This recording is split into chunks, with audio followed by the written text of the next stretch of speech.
MBA is about these three things. Us, this thing we're in, and then this thing that's coming that we're all seeing and trying to describe from different angles.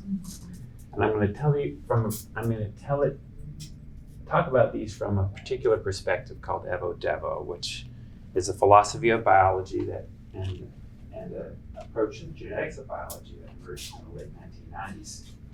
That is, I think, the most powerful way to understand complex systems. So I'm an educator, entrepreneur. I teach foresight to various universities. I study complex systems from the Evo-Devo perspective, and I'm a proud dad of a 4-year-old and an 8-year-old. That's my most important thing. I started this small nonprofit, which I ran for 12 years to understand accelerating change. And then we pivoted to this topic of evolutionary development as much more fundamental, because you can understand acceleration from within a developmental frame. You and I do lots of accelerations on the path to replication. The universe, we think, is doing the same thing, acceleration on the path to replication. Then I'm a director of a nonprofit that's actually pulling memories out of preserved brains in animals. Yeah, we do this. We give out 4 awards every year at Society for Neuroscience conference to the groups that pull the most complex memories out of static preserved brains and emulate them in computers. And this year we gave an award to a team that pulled a memory out for a mouse licking right or licking left based on whether it hears a high tone or a low tone. That's the most complex memory that has actually been read out of the brain. Okay.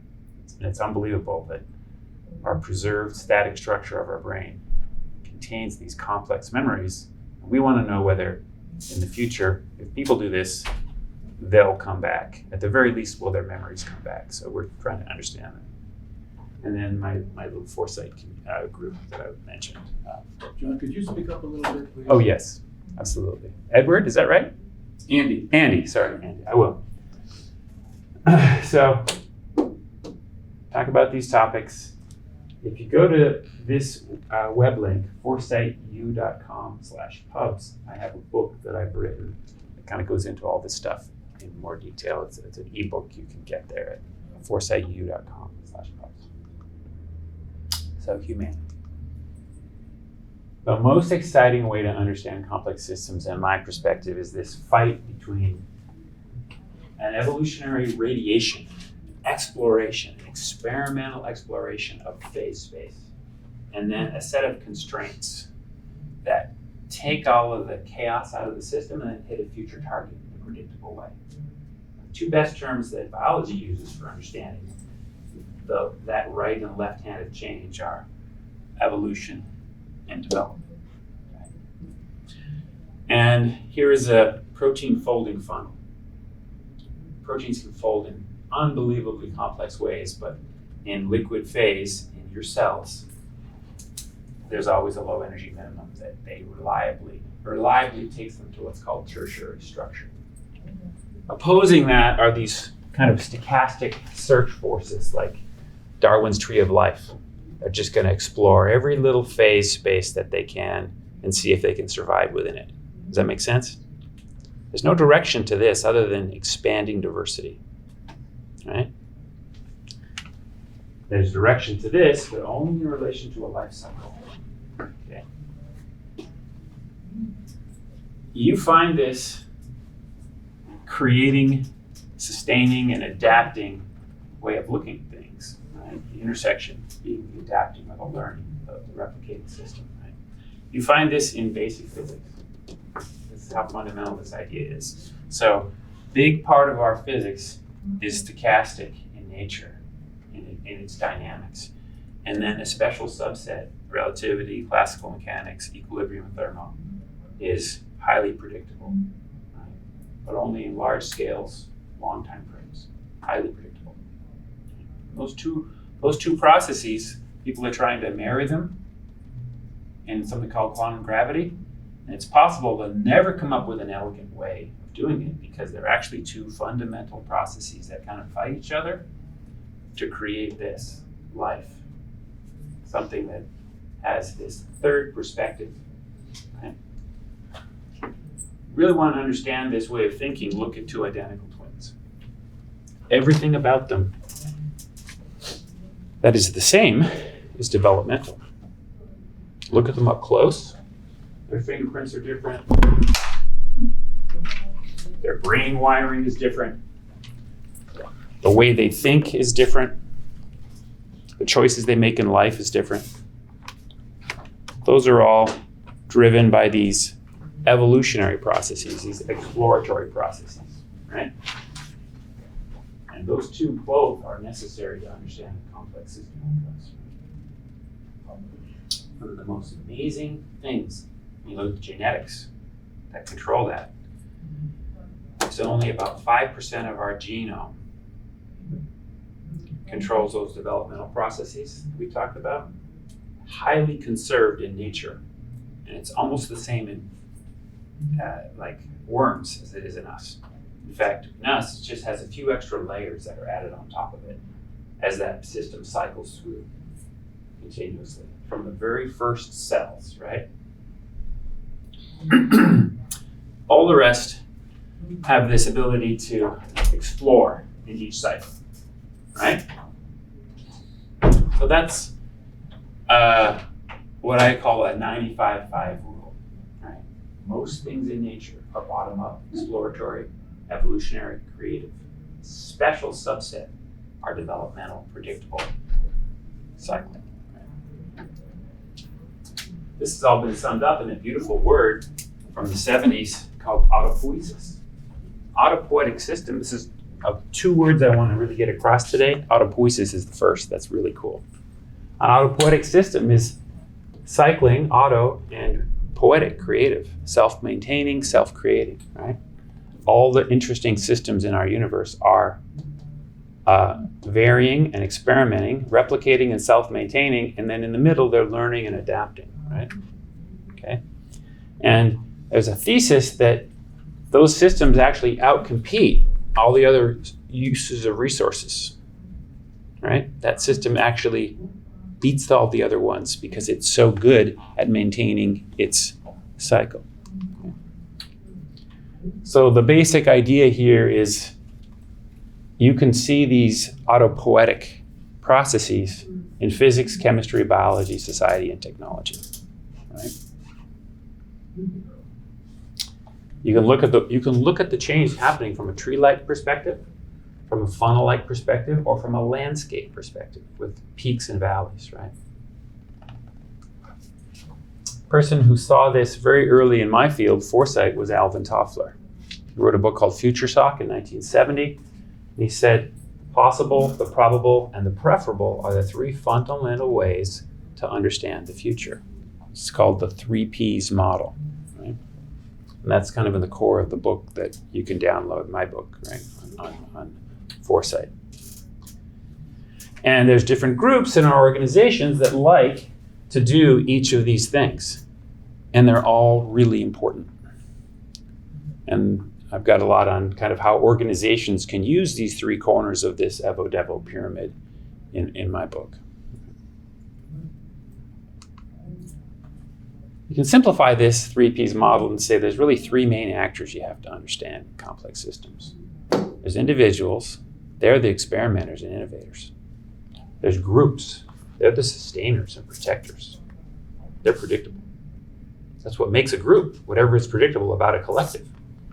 And then sitting at the top is not individuals, not groups, networks, ecosystems. Relations between disparate individuals and groups that are both cooperative and competitive. This beautiful word, coopetition, that we try to cooperate first within the network and then seek to compete within a set of agreed upon rules. That is a fundamental dynamic of an adaptive network, in my opinion. And coopetition is one of the big topics in my book. Keep coming back to that in biology and teams and organizations, right? This is how we get to the preferable that really will work, right? The protopia that Kevin talks about, right? We compute that in this cooperative process. It's never a perfect thing. It's just making measurable progress towards some agreed upon values for the network. We can simplify this to 3 words. The mandates we all have are creating, protecting, and adapting. This is how I use the word adapting, right? So these are what the 3 things are we really care a lot about. And we fight about these things in our society. So now the second great word that you don't normally talk about, hormesis. What is that? It's not resilience. Resilience is bouncing back from stress. Hormesis is getting stronger from stress. That's what nature does. It's beyond resilience. And all interesting networks in the human body are hermetic. Bones, muscles, circulatory system. Okay, I don't know what I just did. Maybe I need to move this here somehow. Click behind it. If you press something on the... Okay. So all of these are anti-fragile. If you've heard of high intensity interval training, that's doing more hermetic cycles than you normally would. Turns out it makes you faster, stronger, increases your immune system, increases your peak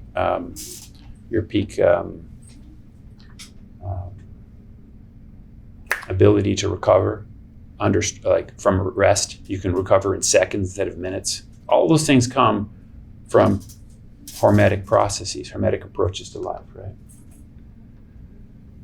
The coolest thing I know about life is it's had 6 great extinctions. And when you look at life from a species level, those have eliminated up to 95%. Actually, in the first one, the Great Oxygenation Crisis, possibly 99.5% of all life disappeared. Right? Look at it one level down at its genetics. None of the genetics disappeared. It was all redundantly distributed in different forms. And then after every single one of those catastrophes, you saw punctuated equilibrium. Rapid radiation into new possibility spaces, new complexity, new functional and structural complexity. How is life so incredibly hermetic? And human beings have that same capability. We put our language, we put codes. The fall of Rome, what happened? Flourishing in the Middle East, because many of those scrolls migrated, and we saw continued improvement, even in those kind of catastrophes. So there's a lot to learn about hormesis and networks here. So the universe, in my view, is evolving and developing. In complexity, this is called search basins and portal pathways. So you're stochastically searching a basin, but there are these portal pathways that are waiting in the system. Organic chemistry, cells, complex things like eyes, jointed limbs, body plans, emotion, language. Conway Morris in 2004 made this very strong case that the human-like form is waiting in all of the complex forms on our planet. We've seen convergence in placental and marsupial mammals. We all saw this in high school. Oh, isn't that cool? 2 different approaches and they all got to the same thing.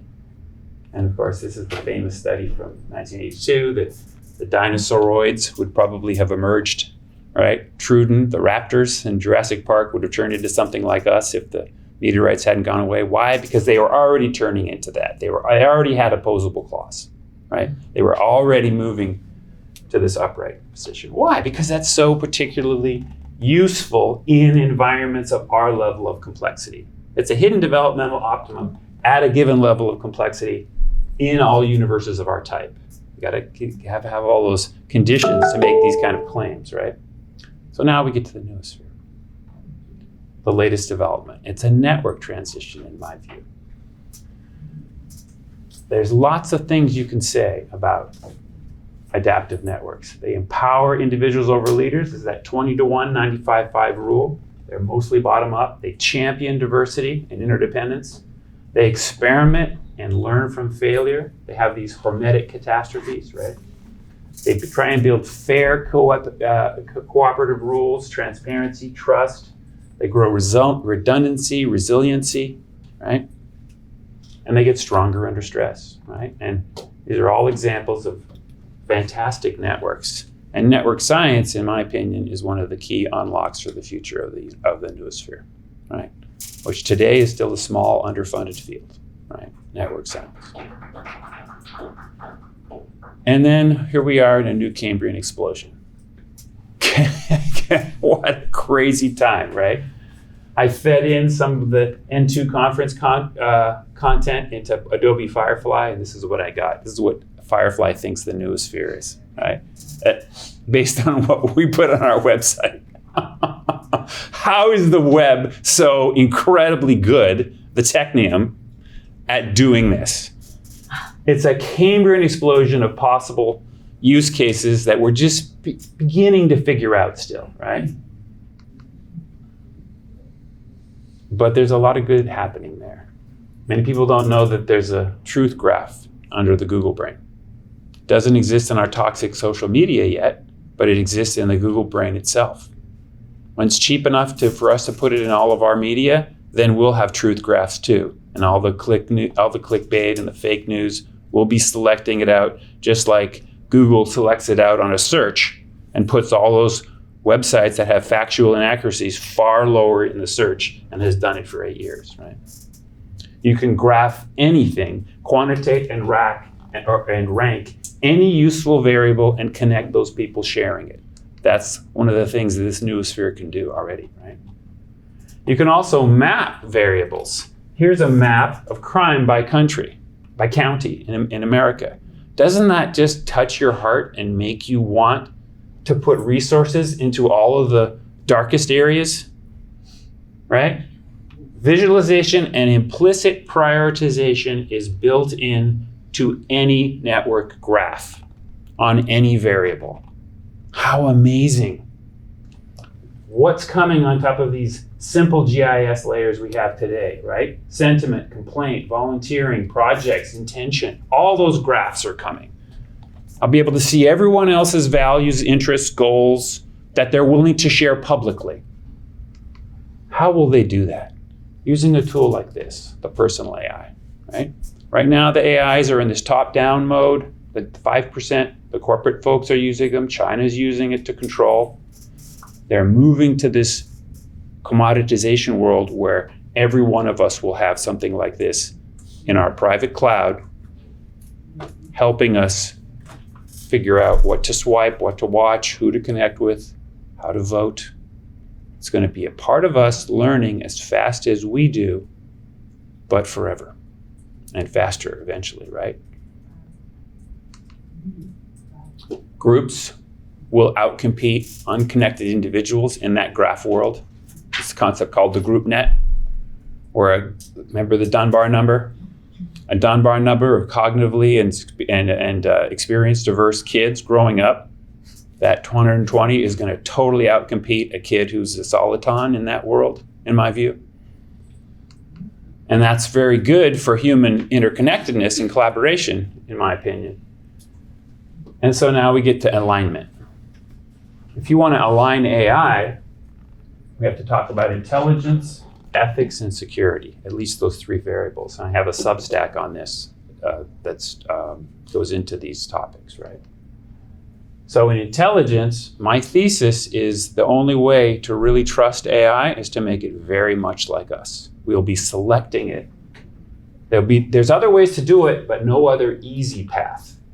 This is the one we'll accept. This is the one that nature always copies and varies first. That's way easier than trying to create something outright using some different approach.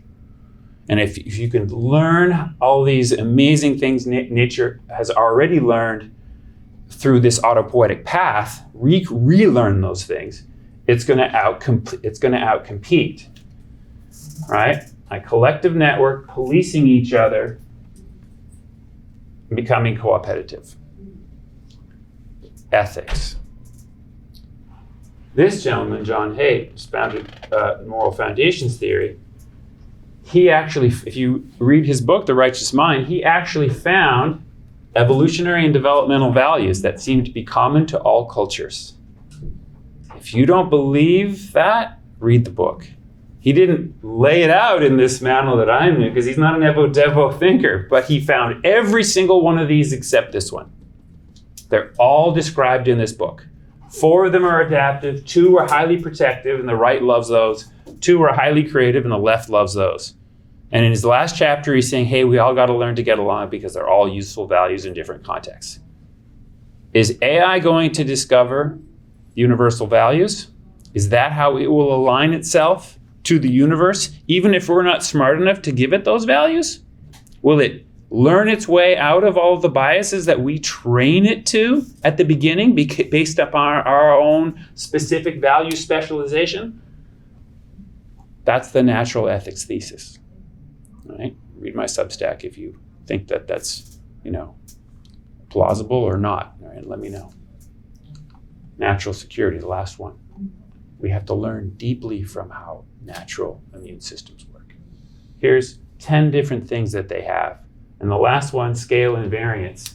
They learn as fast and they work as fast and create antibodies as fast in a mouse as they do in an elephant. How is that possible? Because the network is so well structured. The problems are taken from the periphery to the actors and every local environment, primarily a bottom-up process, highly empowering the individual, right? And I think part of the Noosphere that has not been mentioned at this conference that I've heard so far, but since my background is in defense, right, and my main client is the Navy, I want you guys to think about this Minority Report. All those spiders, remember those spiders that could go everywhere? Now imagine everybody has those spiders. It's not one country or one corporation, but everybody has those. This is mostly a bottom-up process. It's federated. They're all cooperating and competing within agreed upon rules, overlapping, redundant, like your immune system. 13 different federated systems in your immune system. Do we have to have this in late 21st century society? Is that the only way to survive in a world where everyone can make a nuclear bomb in their basement? I think it is. I think you have to have that level of thinking about how everything is transparent and you eliminate unfindability, right? Some crime happens, you serve the digital subpoenas, you find out what happened. You still have privacy and secrecy. You have to have those, just like we have in our immune system, but you don't have, but you eliminate this. Everything is transparent as necessary, right? That's a really interesting world. So last slides. I think our real risks are not extinction. I think the system is built to kind of protect this accelerating developmental complexity. I think the Noosphere is going to happen. The real problem is a non-flourishing transition.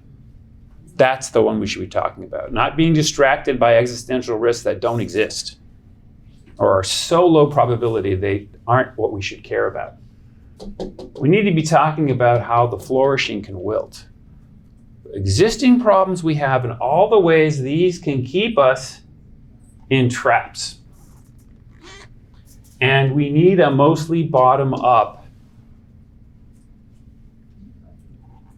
personal vision, personal responsibility, personal leadership approach, in my opinion, to create this adaptive, co-appetitive Noosphere. So good news, like Kevin said, go to Our World in Data. There's lots of human peaks, lots of things we are self-regulating ourselves out of excesses from the 20th century. Bad news. Oh, and read these 3 books if you do not believe society is becoming vastly more positive sum co-appetitive, right?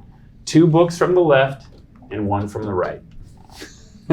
How war has paradoxically made us super cooperators. Doesn't matter your politics, you can see the trend. It's there, it's real. And these are all very brave people who had to make a comment against a lot of had to make a case against a lot of opposition, right? And it's still early, right? We don't have a lot of science of this. This network science doesn't really exist yet. And one more bit of good news. All of these processes are adaptive, in my opinion. The most famous curve from 1951 is the Kuznets curve. Now this should be flipped because this is income inequality and you don't want a lot of it. So top is bad in this curve. And what Simon Kuznets, the economist, showed is developing economies create more and more income inequality when new technologies emerge. Massive income inequalities. And then as they develop enough, they get the rights, they get the freedoms, they get the votes, and then they reduce those Gini coefficients, right? And they go through these humps, and every new technology does this. And now we're in the new one, we're in the info revolution one. But the industrial revolution one did this everywhere that it emerged, right? And then Kubler-Ross said, well, we do this when there's forced change like a death, right? She missed the phase of ignoring. The first thing we try and do is just ignore the whole thing so we don't have to get the shock of the thing that's coming. But then we deny, then we get angry, then we bargain, then we get into depression at the lowest energy phase. Finally, we accept, and then she added the last phase at the end, we commit. We commit to do something positive with the new thing we've accepted. And then Katzenbach, just more recently, any project change an organization does, oh yeah, it's gonna be fantastic. Oh my God, it's terrible. And then finally, yeah, it was actually pretty good. It actually was much more good than we think it is because now we're using our energy for the next problem, as we should. Here's the real progress. Here's the optimism level. Nature. Useful. These are powerful, right? We always adapt. The better we know and guide or understand the adaptation, we can get ourselves through that curve faster by how? By doing what? By choosing better institutions, laws, test beds, science, norms, guardrails, discussions, education, subsidies, nudges, mindsets, and behavior. This is how we get out of that. That's how we minimize that bottom of that curve, right? And so first generation of all these things, I'm thinking of corporate and government AI here, particularly thinking of China's AI, not ours yet, but our corporate AI is hugely first generation dehumanizing. Right? How do you get through the second gen that stays dehumanizing to the third gen that's actually net humanizing if we do it right? How do you get there? Every single one of these things have those problems. But I want to leave you with this concept of the social dilemma, which many of you have seen, right? And kind of the Facebook version of AI versus the